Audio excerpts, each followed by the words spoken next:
महोत्सव महोत्सव महोत्सव का अर्थ होता है कि हम आनंद में रहेंगे, हम नित्य में रहेंगे।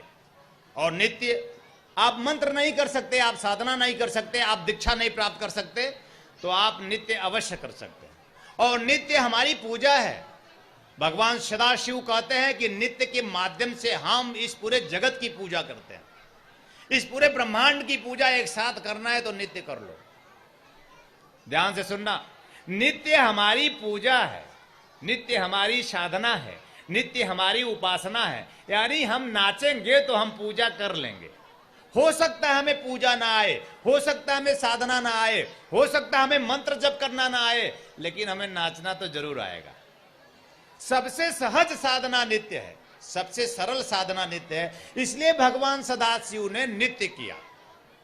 और भगवान श्री कृष्ण ने इस धरा पर आकर भगवान शिव से ही ऐसी दीक्षा प्राप्त करके नित्य को इस संसार सागर में संदेश दिया। गोप और ग्वालों के साथ भगवान श्री कृष्ण ने नित्य किया। आपको कुछ करना आए ना आए, लेकिन अगर आप उस प्रभु की याद में, उस नारायण की याद में, अगर आप भगवान श्री कृष्ण को अपना आदर्श मानते हुए, उस नारायण को आदर्श मानते हुए इस संसार सागर में नित्य करेंगे, तो आपकी पूजा अपने आप में सफल हो जाएगी, आपकी साधना सफल हो जाएगी। आओ चलें, उसकी याद में हम नाचें। हम उसकी याद में नाचेंगे तो हम उत्सव से भर जाएंगे। ध्यान रखना, दुखी आदमी कभी नहीं नाच सकता। नाच सकता है? दुखी आदमी कभी नहीं नाच सकता। नाचता कौन है? जो आनंदित है, जो आनंद से भरपूर है, सिर्फ वही नाच सकता है। लेकिन मैं कहता हूं स्वामी कमलेश्वरानंद, अगर दुखी आदमी भी धीरे धीरे नाचना शुरू करे तो उसके जीवन का दुख मिट जाएगा।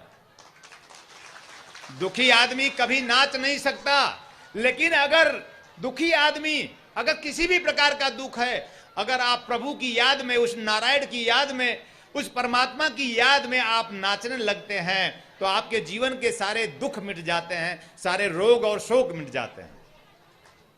तालियां। हमारे शरीर में 172 नाड़ियां हैं। हम बैठे हैं, नाड़ियां एकदम शुद्ध पड़ी हुई है। अगर हम खड़े होकर नाचने लग जाएंगे तो 172 नाड़ियां अपने आप में नर्तन करती हैं। और हमारे शरीर की 172 नाड़ियां जब नाचती हैं तो हमारे शरीर के सारे ग्रंथि जागृत होने लगते हैं। बिना किसी पूजा, बिना किसी पाठ, बिना किसी साधना, बिना किसी उपासना के हम स्वस्थ होने लगते हैं। आप याद करें, इन 4 दिनों में जो आपके चेहरे पे मुस्कुराहट आई है वो नाच नाच के ही आया है।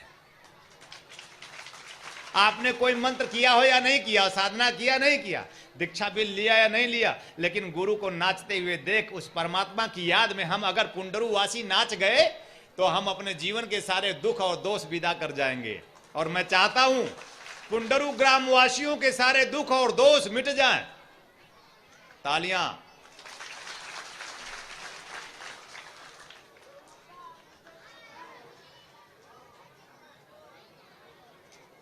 और जब हम नाचते हैं तो हमारे अंदर की जो प्राण अग्नि है, 3 प्रकार की अग्नि होती है, जठराग्नि, दावाग्नि, प्राणाग्नि।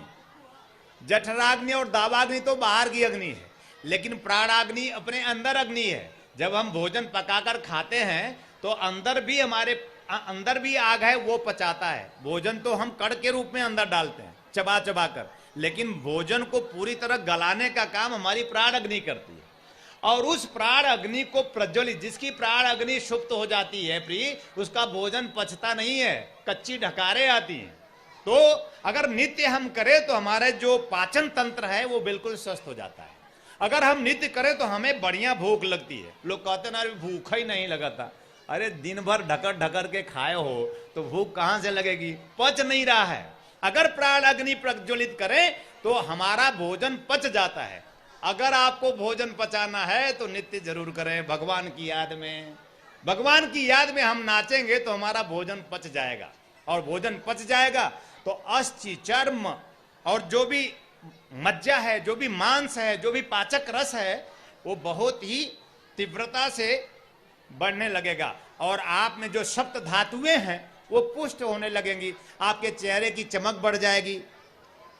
आपके अपने आप में रोग शोक विदा होने लगेंगे। आपके जीवन से दोष मिटने लगेंगे। नित्य ही एकमात्र सबसे सरल साधना है। इसलिए नित्य रूपी साधना को हम रोज अपने घर में भजन लगाकर पूरा परिवार नाचे। क्यों? अपने घर में भजन लगाकर पूरा परिवार एक बार नाच ले। अगर पूरा परिवार एक बार रोज अपने घर में भजन लगाकर भगवान का नाचता है तो देख लीजिए 1 महीना करके उसके जीवन से सारे दुख दोष मिट जाएंगे। ऐसा हो सके मैं बहुत बहुत आशीर्वाद देता हूं, कल्याण कामना करता हूं। जय श्री नारायण।